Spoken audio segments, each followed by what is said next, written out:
Baik, Assalamualaikum dan selamat sejahtera pelajar-pelajar. Okey, minggu lepas kita dah buat kerja kursus bahagian 1.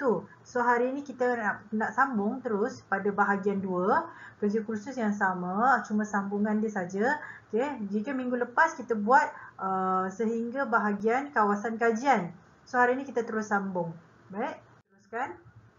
Okey, sambungan yang perlu awak buat seterusnya adalah awak perlu melakar kawasan kajian. Kan? So seperti yang penerangan di tepi ni, yang ini cikgu nak awak salin. Okey, kawasan kajian tajuknya peta lakar, kita ada ciri budaya, ciri fizikal.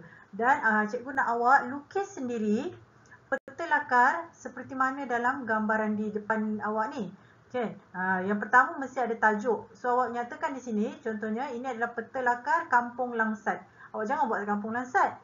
Kan? Kita kena buat peta lakar kawasan Pekan Meru. So peta ini macam simple saja peta lakar ni macam dalam gambar ni, tetapi awak lukis daripada Pekan Meru sehingga ke sekolah. Kan? Simpang lah.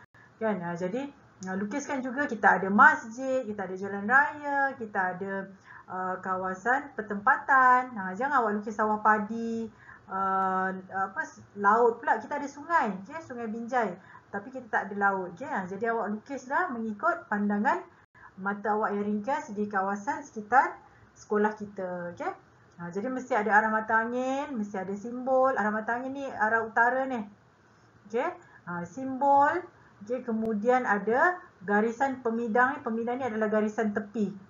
Okey, kotak ni, kotak hitam ni, okey. Kemudian mesti ada petunjuk dekat bawah ni dan tajuk. Tajuknya di atas lah. Okey, peta lakar kawasan Pekan Meru. Okey, ini adalah bahagian kawasan kajian. Okey, buat semua. Okey, manakala seterusnya sambung kaedah kajian. Okey, so ini awak salinlah tajuk dia ni, kaedah kajian.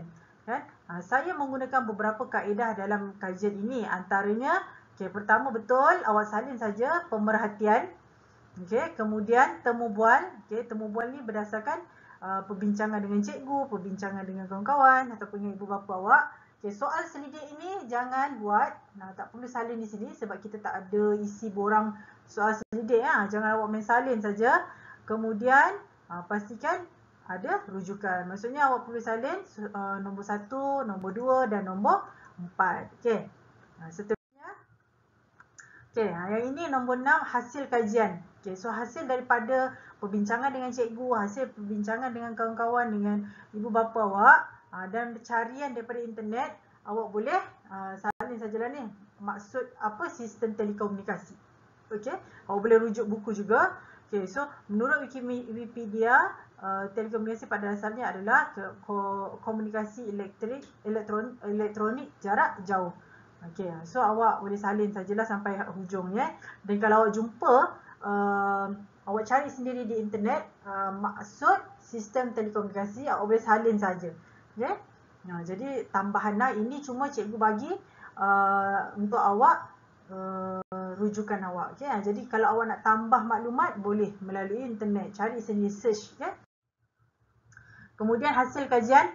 Okay, hasil kajian tadi daripada berdasarkan temu bual. Kalau kat sini dia tulis berdasarkan soal selidik. Tak perlu buat soal selidik. Kita buat daripada temu bual dan rujukan. Okay. Berikut adalah alat telekomunikasi yang diberikan, yang digunakan oleh penduduk kawasan Meru. So tukaran ni responden kepada penduduk kawasan Meru. Okay, mesin fax, komputer, telefon pintar. Okay. Mesin fax ni biasanya digunakan di pejabat-pejabat lah, macam pejabat sekolah, okay, di balai polis, balai bomba, okay. Kemudian seterusnya, yang ini sambungan kesan positif dan kesan negatif perkembangan sistem telekomunikasi. Ini pun awak cuma salin saja. Okay, so awak tak perlu salin fakta, huraian, contoh. Yang tulisan biru ni tak perlu salin fakta, huraian, contoh. Okay, terus tulis kesan positif. Kemudian salin saja ayat di bawah ni. Okay, ini contohnya lah. So kemudian seterusnya adalah kesan negatif. Apa kesan negatif menggunakan telekomunikasi ni? Kan, melalui rujukan ataupun temu bual. Ni jangan buat soal selidik. perkembangan sistem telekomunikasi kalau saya mendapati banyak unsur negatif seperti keganasan, hasutan, kabar angin. Okey, jadi awak boleh salin sajalah di sini, okey. Mudah saja. Awak nak tambah maklumat pun boleh cari di internet apa kesan negatif sistem telekomunikasi. Dan banyak keluar. Okay, kemudian kita nak tengok seterusnya adalah bahagian hujung sekali adalah bahagian rumusan. So rumusan ni pun terpulang pada awak. Yang cikgu bagi ni hanyalah contoh.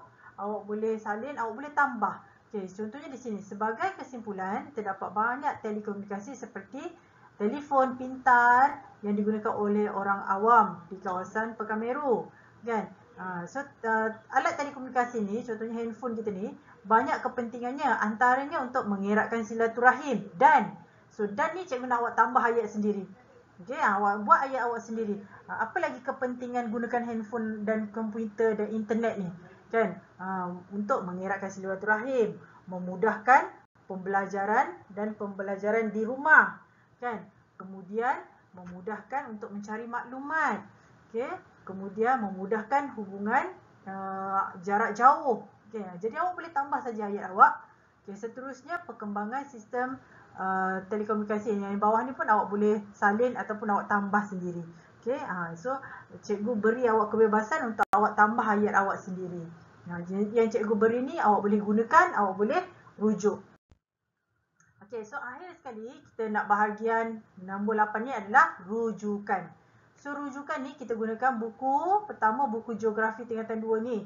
Okay, so ini Zulkifli bin Ismail ni adalah penulis bagi buku geografi tingkatan 2. Okay, kemudian orang sumber ni orang yang terdekat dengan awak yang awak tanya. Okay, contohnya awak gunalah nama ibu awak, kakak awak atau abang awak dan alamatnya. Okay, kemudian ataupun kawan-kawan awak sekolah pun boleh, kan? Kemudian menggunakan internet juga. Okay, ini laman web yang awak boleh salin, yang awak boleh cari maklumat di Google. Okay, so mudah saja semua ini. Buat sampai sini saja rujukan. Okay, bila dah siap salin, lengkaplah kerja khusus awak. Kan? Terus hantar kepada cikgu. Okay, terima kasih semua. Cikgu harap awak terus buat. Kalau boleh hujung minggu ni boleh terus hantar gambar yang telah lengkap ditulis pada cikgu. Okay, terima kasih.